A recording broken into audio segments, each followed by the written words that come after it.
Very good morning, all of you. This is your math teacher Anmol Upadhyay. Students, as you know that we have completed 9th chapter in mathematics. Now moving toward our next chapter, that is chapter number 11, mensuration. Okay. In this chapter, students, we have completed the first part where we have discussed all the formulas, and now we are moving toward the exercise that is 11.1. That is the first question of exercise 11.1. A square and a rectangle filled with a measurement as given in the figure have the same perimeter.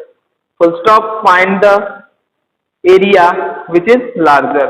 Okay, तो question में यही given दिया गया बेटा कि एक square field है, ठीक है, और एक रेक्टेंगुलर फील्ड है। दोनों का पेरीमीटर हमें क्या दिया गया है? सेम दिया गया है। यानी आपको पता होना चाहिए कि पेरीमीटर ऑफ स्क्वायर कितना होता है बेटा, 4 इंटू साइड, और पेरीमीटर ऑफ रेक्टेंगल कितना होता है, यही होता है, ठीक है। आगे क्या बोल रहा है? कह रहा है कि अगर स्क्वायर की जो साइड है ये कितनी है, 60 है, और रेक्टेंगल का जो लेंथ है वो है 80, ठीक है। रेक्टेंगल का लेंथ कितना दिया गया है? हमें 80 दिया गया है। तो बताइए कि क्या किसकी एरिया ज्यादा होगी। यानी सपोज करो एक स्क्वायर दिया गया है, ठीक है, ये कितना है, ये 80, और एक रेक्टेंगल दिया गया है, ठीक है, और इसका कितना दिया गया है बेटा, सॉरी ये 60 है और इनका दिया गया है कितना, 80, ठीक है। चलिए, तो साइड की जगह बेटा हम 60 रखते हैं, दोनों सेम है, ठीक है। लेंथ कितना है? लेंथ है 80, ये हो गया। तो हम यहां से ब्रेथ तो कैलकुलेट कर लेंगे, 6 4 जा 24, और ये कितना हो जाएगा, 2 इंटू 80 प्लस बी, ठीक है। 2 वहां मल्टीप्लाई हो रहा बेटा, इधर आएगा डिवाइड होगा, आंसर हो जाएगा 120 इक्वल टू 80 प्लस बी। तो b इक्वल्स टू आ जाएगा 120 minus 80, that is equals to 40 metre, ठीक है। तो ये हो गया। अब पूछ रहा है कि बताइए एरिया किसकी ज्यादा होगी। तो एरिया ऑफ स्क्वायर होता है बेटा साइड इंटू साइड, यानी कितना हो जाएगा, 60 into 60, that is equal to 3600। Rectangle की एरिया होती है लेंथ इंटू ब्रेथ, यह है 80 इंटू 40, ये हो गया कितना, 3200। तो बताइए किसकी ज्यादा है, ठीक है, मीटर स्क्वायर, ये भी है मीटर स्क्वायर, ठीक है। तो area of square will be greater than area of rectangle, ठीक है। सेम पेरीमीटर होने के बावजूद भी बेटा एरिया डिफर होती है। सेकंड क्वेश्चन क्या कह रहा है? सेकंड क्वेश्चन थोड़ा देखते हैं, अच्छा क्वेश्चन है। Mrs Kaushik has a square plot with the measurement as shown in the figure, ठीक है, मेजरमेंट हमें दिया गया है। She wants to construct a house in the middle of the plot, ठीक है। A garden is developed around the house. Find the total cost of developing the garden around the house at the rate of 55 per meter, ठीक है। तो कोई दिक्कत नहीं बेटा, second question भी काफी अच्छा क्वेश्चन है, लेकिन देखते हैं क्या है। चलिए, क्वेश्चन ये है बेटा कि मिसेस कौशिक का एक स्क्वायर प्लॉट दिया गया है। स्क्वायर प्लॉट कुछ ऐसा है,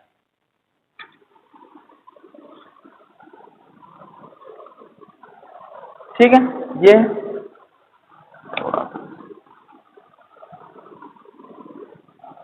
एक स्क्वायर प्लॉट दिया गया है। कह रही है कि इसके बीच में वो घर बनाना चाहती है, कुछ ऐसा है,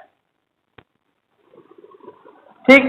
और घर के किनारे किनारे का एरिया में वो गार्डन लगाना चाहती है, कुछ ऐसा,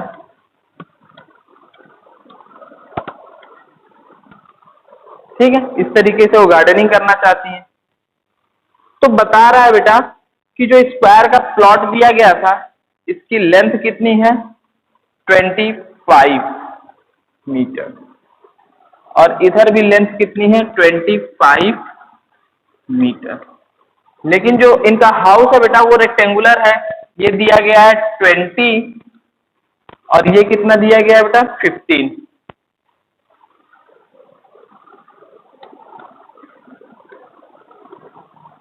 मीटर। ठीक है, चलो देखो सबसे पहली चीज क्या है बेटा कि हमें ये शेडेड पोर्शन का एरिया चाहिए, क्योंकि गार्डन ही उनको बताना है कि गार्डन को बनाने में कितना रेट लगेगा। ठीक है, अगर 55 रुपीज पर मीटर स्क्वायर लग रहा है तो सबसे पहले हम क्यों ना स्क्वायर के प्लॉट की एरिया कैलकुलेट कर लिया जाए, और स्क्वायर के प्लॉट की एरिया में से अगर मैं रेक्टेंगल की एरिया को माइनस कर दूंगा तो बची हुई एरिया तो गार्डन की ही आएगी ना, हाँ या ना। अगर मैं स्क्वायर के एरिया में से रेक्टेंगल का एरिया माइनस कर दूंगा तो बची हुई एरिया किसकी आएगी, गार्डन की आएगी। तो लिख लीजिए यहां पर area of garden equals to area of square minus area of rectangle, कुछ ऐसा है। तो एरिया ऑफ स्क्वायर कैलकुलेट कर लेते हैं। एरिया ऑफ स्क्वायर कितना होता है, side into side minus area of rectangle कितना होता है बेटा, लेंथ इंटू ब्रेथ।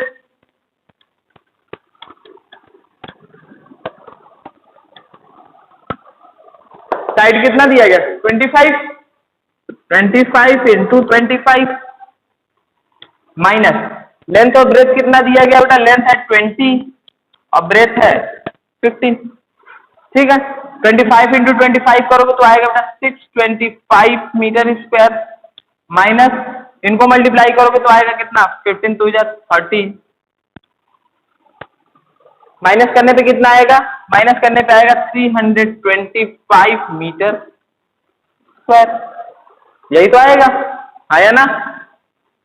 अब क्या बोल रहा है, कह रहा है कि इसको बनाने के लिए जो कॉस्ट लगती है वो है 55 पर मीटर स्क्वायर, यानी 1 मीटर स्क्वायर का कॉस्ट कितना है बेटा 55 रुपीज है। ये तो आया है 325 मीटर स्क्वायर, यानी 325 मीटर स्क्वायर का क्या रेट होगा, तो ये होगा 325 मल्टीप्लाइड बाई 55। ठीक है, और इसको कैलकुलेट कर लेते हैं।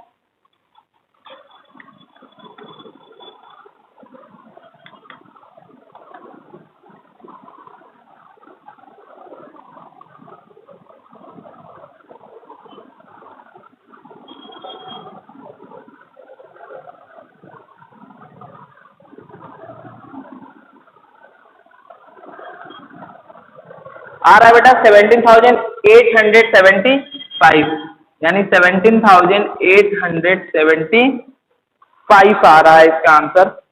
तो ये हो जाएगा कितना रुपए। ठीक है, एकदम सिंपल सा क्वेश्चन है बेटा, ट्राई करो हो जाएगा। चलिए थर्ड क्वेश्चन को देखते हैं। थर्ड क्वेश्चन थोड़ा सा अच्छा है, कोई दिक्कत तो है नहीं इसमें। देखिए बेटा, मेंसुरेशन में सिंपल सा है लॉजिक कि आपको फॉर्मूले याद होने चाहिए, कॉन्सेप्ट क्लियर होने चाहिए, और कैलकुलेशन में आपको महारत हासिल होनी चाहिए। कैलकुलेशन ही आपको यहाँ पे जज किया जाएगा। ठीक है, फॉर्मूले तो फिर भी आप याद कर लोगे थोड़े से मेहनत में, लेकिन कैलकुलेशन बहुत इंपॉर्टेंट हो जाती है। चलिए देखते हैं question number third, a shape of garden. Question number third की मैं बात कर रहा हूं। Third, a shape of a garden is rectangular in the middle and semicircular at the end as shown in the diagram. Find the area of the perimeter of the garden. बहुत प्यारा question है। Question कह रहा है कि question की field कुछ इस तरीके की है, ऐसे, और इसके किनारे जो है बेटा वो सेमी पेरीमीटर लगाया गया, ऐसा कुछ, ऐसा कुछ। ठीक है, और इसकी ओवरऑल जो लेंथ दी गई है यहां से लेकर 20 मीटर।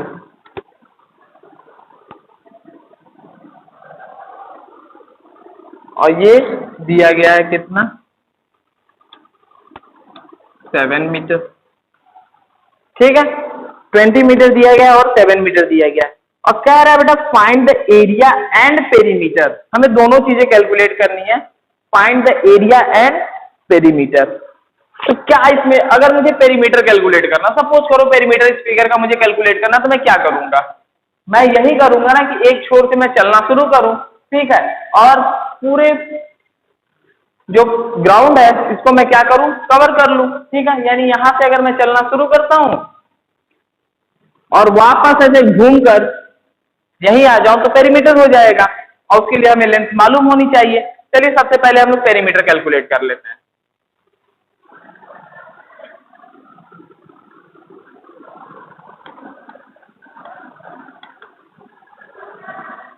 पेरीमीटर कैलकुलेट करना, कहना तो आसान है कि ऐसे घूम के हम जो जाएंगे लेंथ कवर करेंगे वही पेरीमीटर होगा, लेकिन ये घूमी हुई लेंथ कैलकुलेट करोगे कैसे, इसको हमें कैलकुलेट करना है।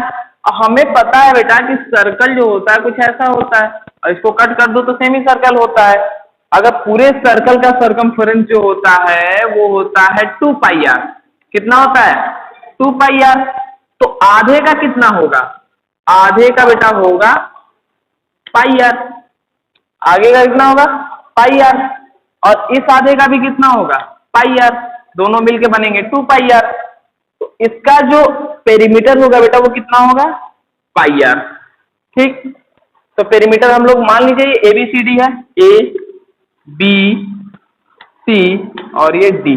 ठीक है, चलो तो हम लोग सबसे पहले क्या करेंगे, AB की लेंथ कैलकुलेट करेंगे। ठीक है, length of AB plus BC plus CD और प्लस DA, हम लोग यही करेंगे ना। AB की लेंथ कितनी है बेटा, AB की लेंथ है ये लेंथ कितनी है पाई आर, कितनी है पाई आर। ठीक, अगर ये 7 है, कितना है 7, यहां से यहां तक अगर ये 7 है तो यहां से यहां कितना होगा, ध्यान से सोच के बताओ। अगर ये पूरी लेंथ 7 है बेटा तो इतनी कितनी होगी, तो आपको पता होना चाहिए कि ये रेडियस होगा, सेमी सर्कल है ना तो रेडियस होगा। अगर ये 3.5 होगा और ये 3.5 होगा तो यही दोनों मिलके तो 7 बनाएंगे ना, और यही 3.5 रेडियस बनेगा तो कितना हो जाएगा ये 3.5, और इधर भी ये कितना हो जाएगा, ये हो जाएगा 3.5, आया ना। ठीक है, तो 3.5 ये हो जाएगा, 3.5 ये हो जाएगा। चलिए तो BC की हमें लेंथ निकालनी है बेटा, ये अगर मैं 20 में से 3.5 उधर का 3.5 इधर का माइनस कर दूं, यानी 20 में से मैं 7 माइनस कर दूं, 3.5 प्लस 3.5 7 हो जाएगा। अगर 20 में से मैं 7 माइनस कर दूं तो बचेगा कितना 13, कितना बचेगा 13। अगर BC का इतना बचा है, अब आते हैं CD पे, CD भी तो बेटा पाई आर होगा, हाँ या ना, सेमी सर्कल है ना, तो CD भी कितना होगा पाई आर होगा। DA, ये रहा D और ये रहा A, तो जितना BC होगा उतना DA होगा, ये भी कितना हो जाएगा 13। ठीक है, चलो 13 और 13 मिलके क्या बन जाएंगे बेटा 26, प्लस पाई आर मिलके क्या बन जाएगा 2 पाई आर। ठीक है, और R तो मैंने पहले बता रखा है आपको, कितना है बेटा 3.5 है, कितना है 3.5, यानी 26 में 2 पाई की वैल्यू 22/7 अगर नहीं दिया गया है तो, और R कितना रखोगे, ध्यान से देखो R है बेटा 3.5, यही तो रेडियस बनेगा ना, हाँ या ना, यही तो रेडियस बनेगा, ये यहां से यहां तक या यहां से यहां तक। ठीक है, रेडियस तो 3.5 ही होगा टोटल, अगर 7 दिया गया हो डायमीटर तो अगर मैं 3.5 को 7/2 लिख दूं तो कोई दिक्कत, अगर 3.5 को मैं 7/2 लिखना चाहूं तो कोई दिक्कत तो नहीं होनी चाहिए। ठीक है, फिलहाल इसको कट कर दो 7 से, इसको कट कर दो 2 से, तो कितना आ जाएगा, ये आ जाएगा बेटा 26 plus 22, that is equals to 88 metre. ठीक है, ये हमने कैलकुलेट कर लिया बेटा पेरीमीटर। अब बात आती है एरिया कैलकुलेट करने की। क्या कैलकुलेट करना है हमको? एरिया कैलकुलेट करना है। ठीक है, चलिए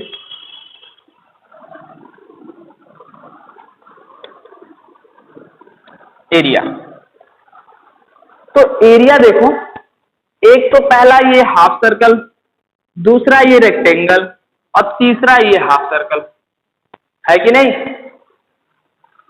यही है ना, हाफ सर्कल ये, हाफ सर्कल ये और ये रेक्टेंगल। ठीक है, तो इनका तो एरिया होता है कितना? सर्कल का एरिया होता है बेटा पाई आर स्क्वायर। कितना होता है? Pi r square. तो हाफ सर्कल का कितना होगा? Pi r square by 2। कितना होगा? Pi r square by 2। तो पहला फिगर का एरिया कितना होगा बेटा? Pi r square by 2 plus area of rectangle है ना, ये तो रेक्टेंगल है पूरा, लेंथ भी पता है हमें, ब्रेथ भी पता है, तो ये क्या हो जाएगा? Length into breath. ठीक, एरिया ऑफ थर्ड फिगर आ जाओ, ये भी एक हाफ सर्कल है बेटा, तो इसका भी कितना होगा? सेमी सर्कल का एरिया कितना होता है? पाई आर स्क्वायर अपॉन 2, यही होता है। ठीक है, अब ध्यान से देखो, pi r square by 2 pi r square by 2 करोगे तो क्या हो जाएगा? ये 2 और 2 कैंसिल हो जाएंगे और बन जाएगा पाई आर स्क्वायर, यानी ये आधी सर्कल और ये आधी सर्कल जोड़ोगे तो एक कंप्लीट सर्कल आ जाएगी, और कंप्लीट सर्कल का एरिया होता है पाई आर स्क्वायर। या तो आप वैसे कर लो और नहीं करना तो कोई दिक्कत नहीं। ठीक है, चलो देखो, तो pi r square plus pi r square करके आपको दिखाई देते हैं। देखो, pi r square by 2 plus pi r square by 2, अगर मैं दो एलसीएम ले लूं क्या आएगा? Pi r square plus pi r square, 2 pi r square upon 2, cut करोगे तो आएगा पाई आर स्क्वायर। ठीक है, या तो ऐसे ऐड कर लो, वो भी सिंपल है। अगर कुछ नहीं करना तो ये भी आधी सर्कल वो भी आधी सर्कल मिलेंगी, दोनों कंप्लीट सर्कल बनेंगी, और कंप्लीट सर्कल का होता है पाई आर स्क्वायर। तो ये हो जाएगा बेटा pi r square plus length into breadth. अब हमें सिंपल वैल्यू कैलकुलेट करना है, वैल्यू रखना है। चलिए, ये है बेटा 22/7।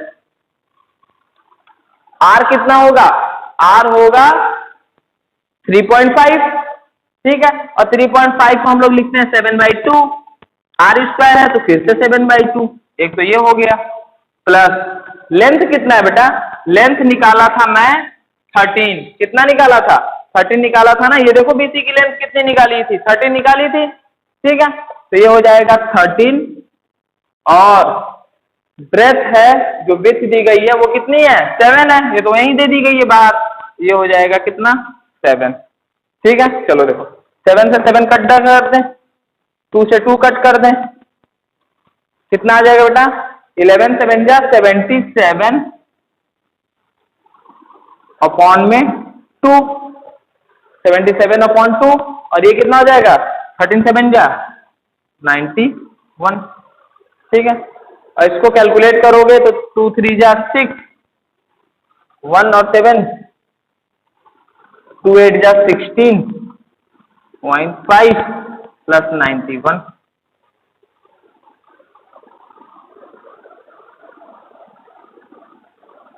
हाँ, 2 3 जा 6, 1 और 7, 2 8 जा 16, 1 और 5। हाँ सही है, और इसमें ऐड करते हैं हम क्या? 91। तो 91 ऐड करते ही कितना हो जाएगा बेटा? 8 और 1 ये हो जाएगा 9। ठीक है, 9 और 3 हो जाएगा 12 और 0.5 मीटर स्क्वायर। ठीक है, तो ये होगा आपका टोटल एरिया। ठीक है, पेरीमीटर तो बता दिया गया बेटा। पेरीमीटर कितना आएगा? पेरीमीटर आ रहा है 1326। सॉरी बेटा, ये 88 ना आके कितना आ जाएगा बेटा? 224 और ये 68 मीटर। ठीक है, 48 नहीं आएगा, सॉरी 88 ना आके 48 आएगा। ठीक है, तो इनको ध्यान रखिएगा। ये हो गया क्वेश्चन नंबर 3 का पूरा सॉल्यूशन। यहाँ एरिया निकाला है और हमने यहाँ पेरीमीटर निकाला है। ठीक है, चलिए एक लास्ट क्वेश्चन देख लेते हैं, ठीक है। यह है क्वेश्चन नंबर 4। एक क्वेश्चन आपके लिए होमवर्क भी रहेगा।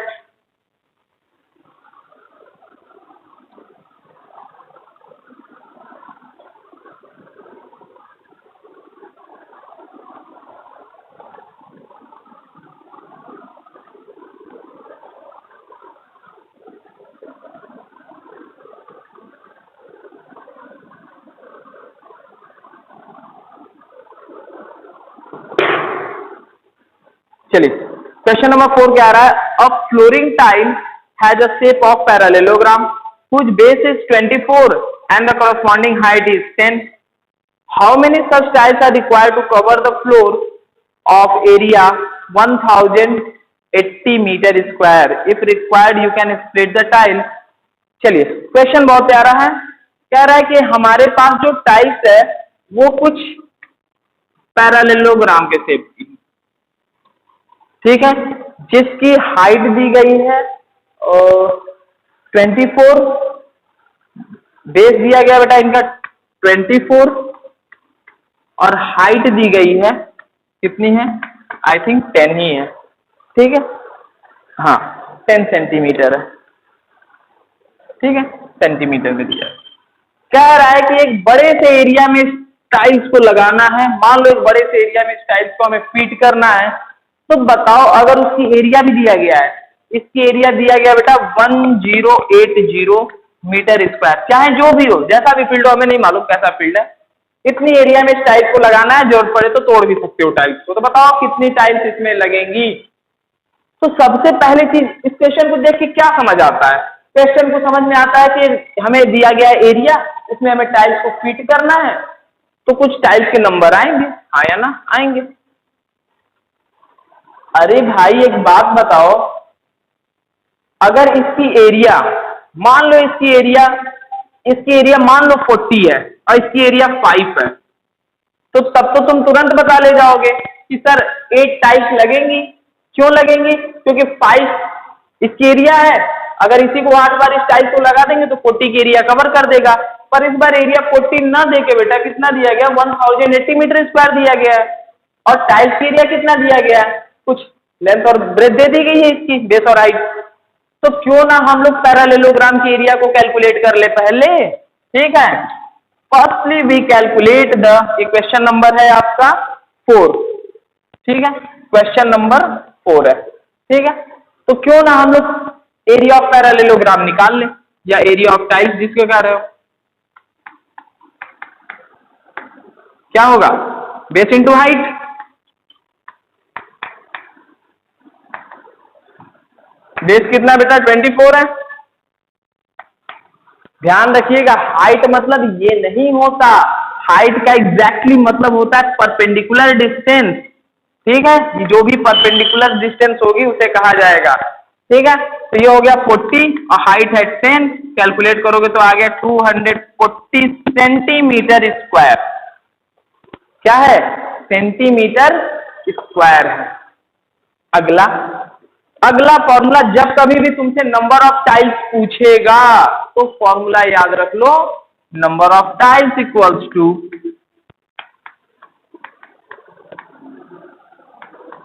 एरिया ऑफ गार्डन कह लो, फ्लोर कह लो, जो भी कहना है कह लो, upon area of one tile. एक टाइल की एरिया से इसको डिवाइड करा दीजिए, आपको आंसर मिल जाएगा।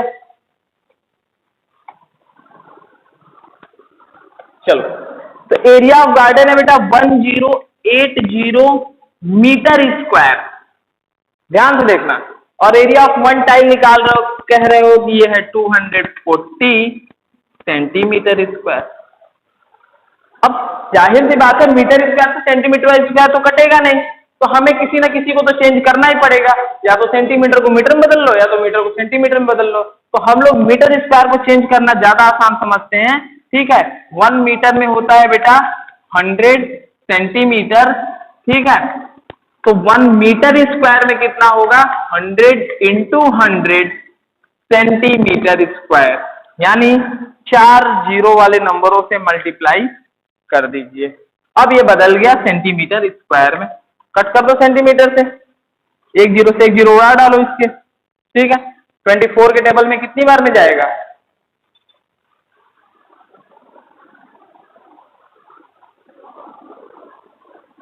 ठीक है, ये जाएगा आपका, कट करते हैं इसको,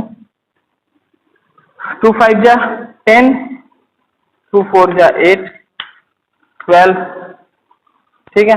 3 की टेबल में जाएगा 18 और ये 3 के जाएगा 4, ठीक है। और कितना जाएगा? ये जाएगा 9, ये जाएगा 2, ठीक है। और ये 2 से कट हो जाएगा, कितना आ जाएगा? ये आ जाएगा 5,000, ठीक है। और 9 5 जा आएगा 45,000, ठीक है। तो ये कुछ आ रहा है आपका आंसर 11.1 का क्वेश्चन नंबर ये है 4,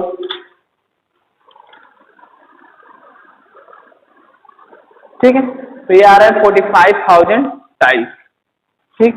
ये तो ये था आपका एक्सरसाइज 11.1 से कुछ क्वेश्चन, ठीक है। अब नेक्स्ट एक्सरसाइज को हम लोग नेक्स्ट वीडियो में देखेंगे। ध्यान रखिएगा बेटा, कैलकुलेशन का पूरा खेल होता है, अगर कैलकुलेशन सही है, कॉन्सेप्ट सही है, तो हमेशा आंसर सही आएगा। और कैलकुलेशन तेज करने की कोशिश किया करिए, ऐसा नहीं है कि एक क्वेश्चन दिए और उसकी कैलकुलेशन में उलझ के रह गए, ऐसा नहीं, गलत होता है, मैं ये नहीं कहूंगा कि गलत नहीं होता, पर प्रैक्टिस करो, सब सही हो जाएगा। Okay, bye bye.